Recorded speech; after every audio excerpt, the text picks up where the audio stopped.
اگر اسلام بہترین مذہب ہے تو بہت سے مسلمان بے ایمان کیوں ہیں اور دھوکے بازی، رشوت اور منشیات فروشی میں کیوں ملوث ہیں؟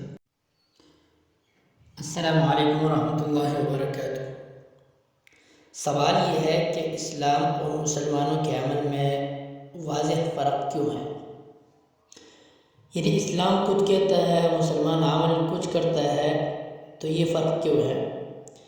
یہ غیر مسلموں کی طرف سے بعض دفعہ یہ سوالات اٹھائے جاتے ہیں، بہت دفعہ اٹھائے جاتے ہیں، خصوصی طور پر یہ ملحدین اور ایتھیسٹ جو ہے وہ اس اعتراضات کو بڑھ چڑھ کر پیش کرتے ہیں۔ وہ یہ کہتے ہیں کہ اگر اسلام بہترین مذہب ہے تو بہت سے مسلمان بے ایمان کیوں ہیں اور دھوکے بازی، رشوت اور منشیات فروشی میں کیوں ملوث ہیں؟ تو اس کا جواب یہ ہے کہ اسلام بلا شبہ بہترین مذہب ہے، لیکن میڈیا مغرب کے ہاتھ میں ہے جو اسلام سے خوفزدہ ہے۔ میڈیا مسلسل اسلام کے خلاف خبریں نشر کرتا ہے، غلط معلومات پہنچاتا ہے، وہ اسلام کے بارے میں غلط تاثر پیش کرتا ہے، غلط حوالے دیتا ہے اور واقعات کو بڑھا چڑھا کر بیان کرتا ہے۔ جب کسی جگہ کوئی بم پھٹتا ہے تو بغیر کسی ثبوت کے سب سے پہلے مسلمانوں پر الزام لگا دیا جاتا ہے۔ وہ الزام خبروں میں سب سے زیادہ نمایاں ہوتا ہے، لیکن بعد میں جب یہ پتہ چلتا ہے کہ اس کے ذمہ دار غیر مسلم تھے تو یہ ایک غیر اہم اور غیر نمایاں خبر بن کر رہ جاتی ہے۔ اسی طرح اگر کوئی 50 برس کا مسلمان کسی 15 سالہ لڑکی سے اس کی اجازت سے شادی کرتا ہے تو مغربی اخبارات میں وہ پہلے صفحے کی خبر بنتی ہے، لیکن جب کوئی 50 سالہ غیر مسلم 6 سالہ لڑکی کی عصمت دری کرتا ہے تو یہ سانحہ اندر کے صفحات میں ایک معمولی سی خبر کے طور پر شائع ہو جاتا ہے۔ دیکھو، امریکہ میں روزانہ عصمت دری کے 2713 واقعات پیش آتے ہیں، لیکن یہ خبروں میں جگہ نہیں پاتے کیونکہ یہ امریکہ کے طرز زندگی کا ایک حصہ ہے۔ ہر معاشرے میں ناکارہ لوگ ہوتے ہیں، اس بات کے ہم بھی قائل ہیں۔ میں اس بات سے باخبر ہوں کہ ایسے مسلمان یقیناً موجود ہے جو دیانتدار نہیں اور دھوکہ بازی اور دوسرے مجرمانہ سرگرمیوں میں ملوث ہے، لیکن میڈیا یہ بات ثابت کرتا ہے کہ صرف مسلمان ہی ان کا ارتکاب کرتے ہیں، حالانکہ ایسے افراد اور جرائم دنیا کے ہر ملک اور ہر معاشرے میں ہوتے ہیں۔ اور میں یہ بھی جانتا ہوں کہ بہت سے مسلمان بلا نوش ہیں اور غیر مسلموں کے ساتھ مل کر شراب نوشی کرتے ہیں۔ ویسے مسلم معاشرے کی مجموعی حالت بہتر ہے، اگرچہ مسلمان معاشرے میں بھی کالی بھیڑیے موجود ہیں، مگر مجموعی طور پر مسلمانوں کا معاشرہ دنیا کا بہترین معاشرہ ہے۔ ہمارا معاشرہ دنیا کا وہ سب سے بڑا معاشرہ ہے جو شراب نوشی کے خلاف ہے، یعنی ہمارے یہاں عام مسلمان شراب نہیں پیتے۔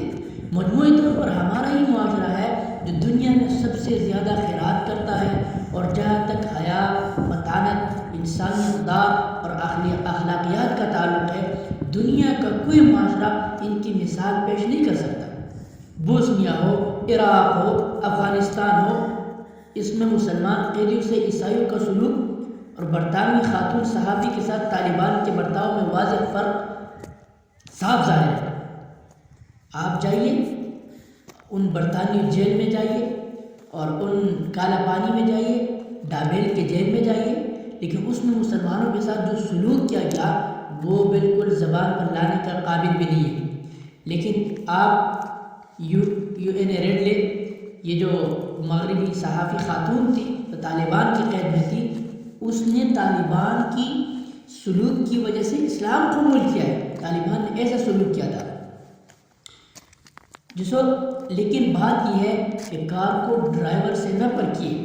اگر آپ جاننا چاہیں کہ مرسیڈیز کار کو نیا ماڈل کیسا ہے، اور ایک ایسا شخص جو ڈرائیور نہیں جانتا اسٹیئرنگ پر بیٹھ جائے اور گاڑی کہیں دے مارے، تو آپ کس کو الزام دیں گے، کار کو یا ڈرائیور کو؟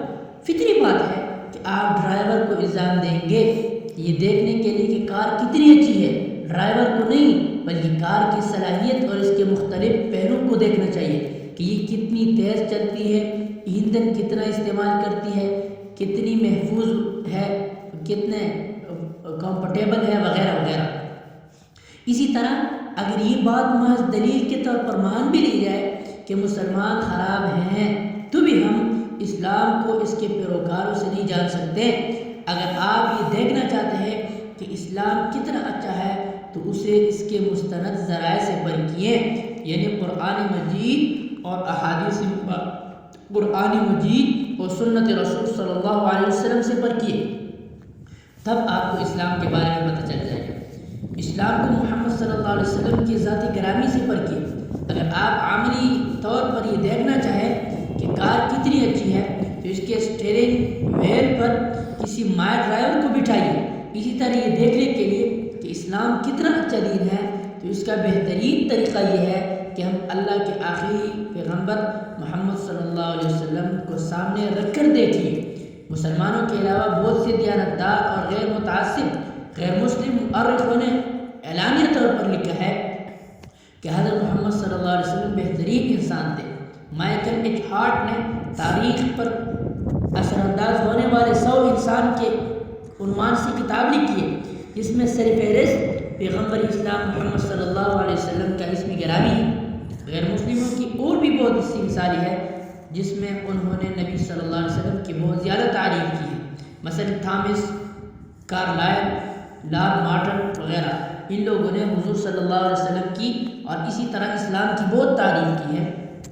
تو اس سے پتہ چلا کہ اگر ہمیں اسلام پرکھنا ہے تو پھر کسی مسلمان کے واسطے سے نہ پرکھے، بلکہ ہم اسلام کی تعلیمات کو سامنے رکھ کر پرکھیں، تو پھر جا کے ہمارا اعتراض جو ہے دفع ہوگا، ہمیں اسلام کے بارے میں پتہ چل جائے گا۔ لیکن ہم اگر مسلمان کے رویوں کو دیکھیں اور مسلمان کے اعمال کو دیکھیں اور اس سے اسلام پرکھیں تو اسلام کے بارے میں ہمیں صحیح معلومات حاصل نہیں ہوں گی۔ اسی وجہ سے اگر کسی نے اسلام پرکھنا ہے تو پھر قرآن و سنت کی طرف رجوع کرے تو اس کو صحیح پتہ چل جائے گا کہ اسلام کیا ہے۔